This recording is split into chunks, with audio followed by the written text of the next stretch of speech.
Well, welcome back this week again to another week's analysis behind the news. We thought we'd make a couple of interesting stories for you this morning. I think you'll find them something you can pass along to your friends. For instance, this cover off of Time magazine. And let me read you the caption that's on the cover here to you. At the top, by the way, it says, Syria, politics in Washington, defiance in Damascus. Syria, politics in Washington, defiance in Damascus. So it says on the cover here, by the way, this is Putin, the leader of Russia. America's weak and waffling. Russia, rich and resurgent. And its leader doesn't care what anybody thinks of him. We'll talk about that in a moment. The world, according to Vladimir Putin. Well, this is written by Simon Schuster of Time magazine. And so this is a piece that's really building up Putin, making him look strong while Washington is weak. This is the cover, by the way, off of the Asian version of Time magazine. This is the cover off the South Pacific version of Time magazine. This is the cover off the Europe, Middle East, and Africa version of Time magazine. The same edition in the United States, this is the cover of Time magazine. And it's time to pay college athletes. You see, and so it's the dumbing down of America by the news media, not the schools. They're not the only ones that dumb us down. The news media does it too. The most important thing to everywhere in the world is this magnificent ruler of Russia, Putin. In the United States, it's we got to pay our college athletes. Same edition, same cover all over the world, except the United States. Now, there's a big propaganda machine going on right now by the communist empire, which is elevating Putin all over the world. Now, it says in here that Putin doesn't care about what people think of him. Of course he cares. It is a propaganda machine like you can't believe, trying to make Putin into this macho Christian. He even signs editorials, guest editorials to the New York Times, we as Christians, etc. Because he opposes homosexuality. He's this virile, masculine image. Kind of like Adolf Hitler. Turned out that Adolf Hitler wasn't so virile and masculine as it turned out to be. Most of the leaders of the Nazi hierarchy were homosexuals. They were the butch kind. They put the effeminate ones in the concentration camps, but the butch ones were in the leadership of the Nazi hierarchy. You can find that out online if you wish to research it. At any rate, the whole idea is to sell Putin as a Christian, and you'd be amazed at the people around the world, church leaders even, who believe that Putin was raised by a fine Christian lady and he's been a Christian all of his life. What Putin did before he became the head of Russia was he was in the KGB, the secret police, and he worked in the division that punished dissidents. They would throw them in prison. If you didn't like the government, you go to prison. First Amendment, what's that? Fifth Amendment, what's that? We don't have those things here.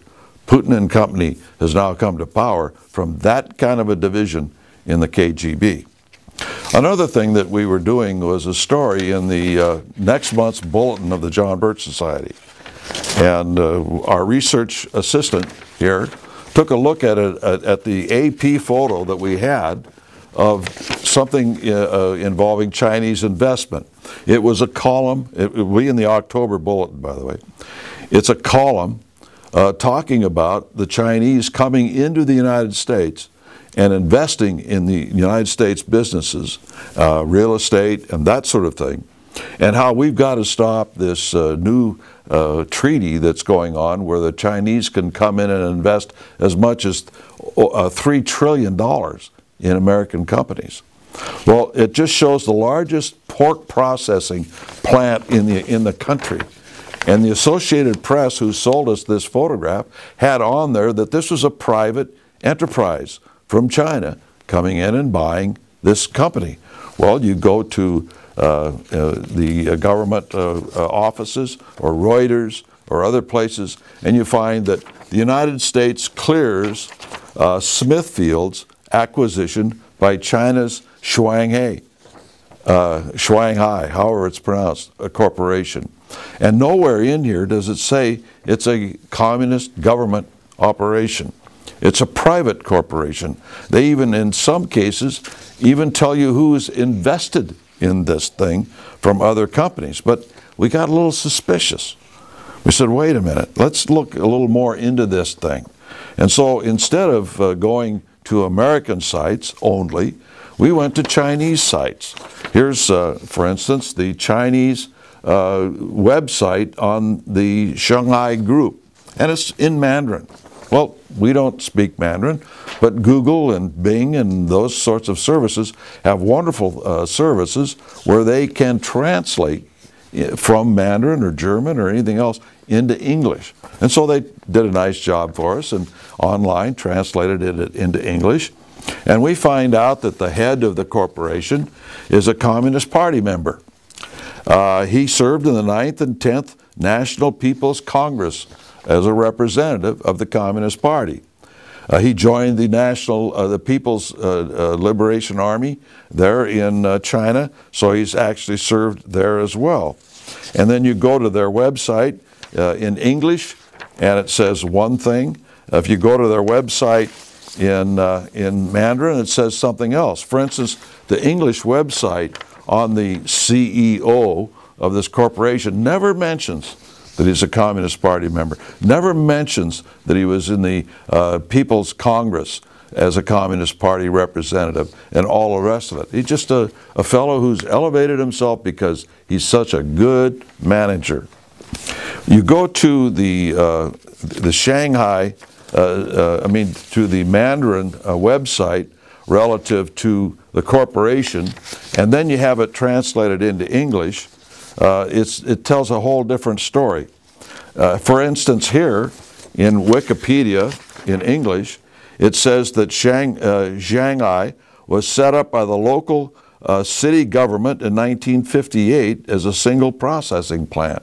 Well, 1958 China, by the city government. There was no entity in China in 1958 that could be possibly misinterpreted as a private corporation. A city government in China in 1958 was a wholly communist apparatus, and they're the ones that set this corporation up. So if you go back and forth between all these various Mandarin sites and translate them into English, you find out that everything is a little bit different than what is being told in the American press, to the American government, to the American Congress, and everything else about this corporation. Now, it's also interesting, and by the way, this guy has two different names. It depends on whether you read it from the Chinese or the English, but this fellow's name is Shanghai Group Chairman Wang Long or Bang Dong, depending on which source it is. But we also got this photograph.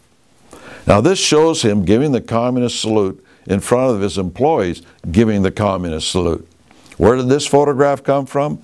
If you go to the Communist Party of China, to their cultural propaganda part on that web, you can find that photograph. It is a photograph taken by the Cultural Propaganda Ministry of the Communist Party of the state of Communist China. And this is the private corporation that's bought out the biggest pork processor in the United States. Till next week, we'll see you then.